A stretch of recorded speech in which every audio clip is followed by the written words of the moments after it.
Hey, remember a couple months ago, loyal viewers of Trevor's Pad YouTube video blog or whatever the hell I call this?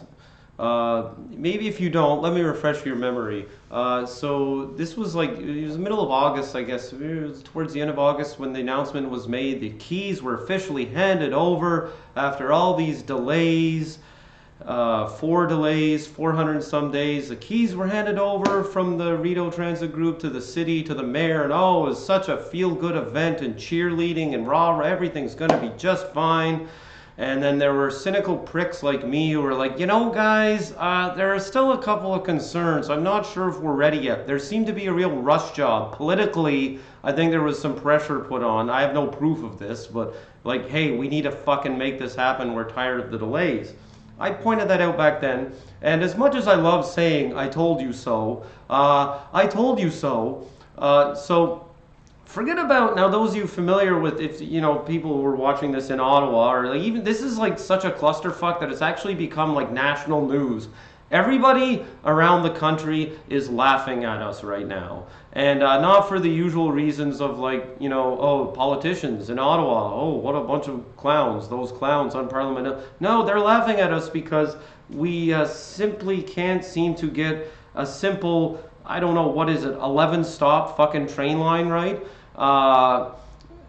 So this morning and yesterday morning, today being Wednesday the 9th, day three. So this is day three of the new official rail rollout, where the buses, the new service changes, and this is the brave new world for transit in Ottawa we're facing. And for the second day in a row, so for 67% of the days so far in which we've had light rail operating in this new capacity in Ottawa, it's been a complete clusterfuck of a disaster for commuters. So like this was the first 15 minutes of the local CTV news at lunch today at noon. This is a tweet I recorded off of that's gone viral by my standards, at least on Twitter. Follow me on Twitter, Trevor W. Thompson. Oh, funny stuff. And Instagram, Trevor Thompson 75. Look at the synergy, cross promotion I'm doing here now for all my multiple media. I don't know what the fuck TikTok is, sorry. But so forget about the problems we've had today and yesterday because of the door situation, which is pretty ridiculous that the doors are that fragile. Because there are a lot of like experts on Twitter saying, well, find the people that hold the doors open. Like, first of all, how the fuck are you going to enforce that? And secondly, like, which person are you going to pick, okay? Because I think what's happening is it's not like one person's holding the door open. It's just there's so many people on the trains, and the doors stay open for such a short amount of time. Now, I haven't even used LRT yet because I haven't had to commute. So I don't even necessarily know what I'm talking about. I'm just going upon what other people have said. The doors open, but then there's so many people trying to get out that they start shutting on people as the swarms of humanity are trying to get off the trains because the trains are so packed.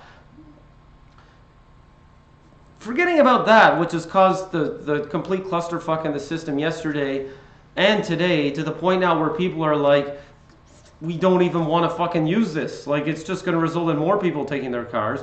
And the weather's nice right now. It's like 17 degrees and sunny. Like, just wait till it gets cold, because actually that's another with the remember when they were testing the trains and like they were having it where they were saying like when it snows we might have issues with braking, or the trains might not. Anyway, that's a problem for the winter, I guess. Light rail, it's great to use if you're not using it in winter, or if you're using it on a Sunday afternoon, or 9 p.m. on a Wednesday. Hey, it's great. Just don't try using it during rush hour. One of the other problems that's not even really being talked about as much with this with our new train system is that, so back a couple months ago when the announcement was made, okay, we're ready to roll, ready for rail, we're finally doing this, hurrah, hurrah. There was Joanne Quinello from CBC Ottawa, their City Hall reporter, made like one of the few reporters, members of the local media, who wasn't all like, basically a cheerleader with the pom-poms, like, like doing her job. Like, guys, I'm a little concerned about the capacity, right? Because there was supposed to be, now part of the plan all along, this was in the official plan, there were supposed to be 15 trains.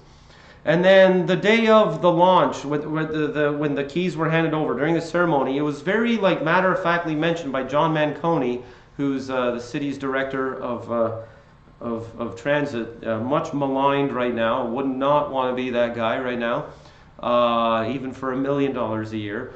But he just casually dropped the fact there's going to be 13 trains. And Tranquillo and a couple of councillors, I think Riley Brockington and Caroline Meehan and like Sean Menard, a couple of members of the city council were like, you said 15. And he said, oh no, we never said 15. Like, yeah, you did. That was supposed to be the plan. And then he justified saying there aren't going to be as many trains on the rail in usage because ridership is down. The bass-ackwards logic of that, in that, okay, even if ridership is down, but isn't part of the intention of instituting this great new light rail system is that we're going to increase ridership? So like you have more cars at the ready to account for the fact there are going to be more riders? Because one of the other big problems, and this was like my biggest concern back a couple months ago, is that we don't have the capacity to handle ridership. We don't have enough now that all the buses, the supplementary buses are gone, what's happening is even when the trains are running at peak efficiency, when there aren't, doors being stuck that it's causing the entire system to shut down and causing complete gridlock and causing, no trains to move for like an hour and a half, and people late for work and missing meetings, missing job interviews, missing classes, missing exams, like how it's seriously fucking up people's lives, is that when people who are coming in from the suburbs, from Barrhaven or Orleans or wherever, like to Tunney's or Blair Road, they're saying that even at like 6:30 early in the morning, okay, now I'm just going by what other people are saying, they're getting off their buses at Tunney's, and even at that time of day when the trains are running at peak efficiency and there are no system failures, they don't have the capacity to handle all the people. And I think the fact that there are only 13 cars instead of 15 cars probably has a lot to do with that. I'm no transit expert. I have a bachelor's degree in communications and political science, most of which I've completely forgotten these past 20 years, okay? Again, not an urban planner, not a transit engineer, not one of the long foreheads at OC Transpo who apparently seem to have this all figured out. But you don't have enough fucking cars to handle the people that are coming in. That's another major problem. So like people are getting off their buses and they're like, we're having to wait 20, 25 minutes or half an hour or however long just to get on a train because there are so many people already waiting to get on the trains because we don't have the capacity to handle people at rush hour. It's like, light rail, great to use if you're not using it at peak hours. But peak hours is when everybody's fucking using it. Trevor's Pad, November 3rd. It's only 25 days away. Please come on out. It's going to be great. I'm doing some promotion. I know it's far away, but happy Thanksgiving. I know I'm going to do another one of these before Thanksgiving when there's another clusterfuck of a problem tomorrow, probably. It's shitty that like people are already like they just don't even want to use public transit. They've lost complete public confidence in our public transit system. Just 3 fucking days in. Not good. Thompson, 2022. How much worse can I do? I think that's my slogan. It's time for a left-wing populist buffoon to fuck things up. Thompson, 2022. Hope your commute home is better than it was getting into work, commuters of Ottawa.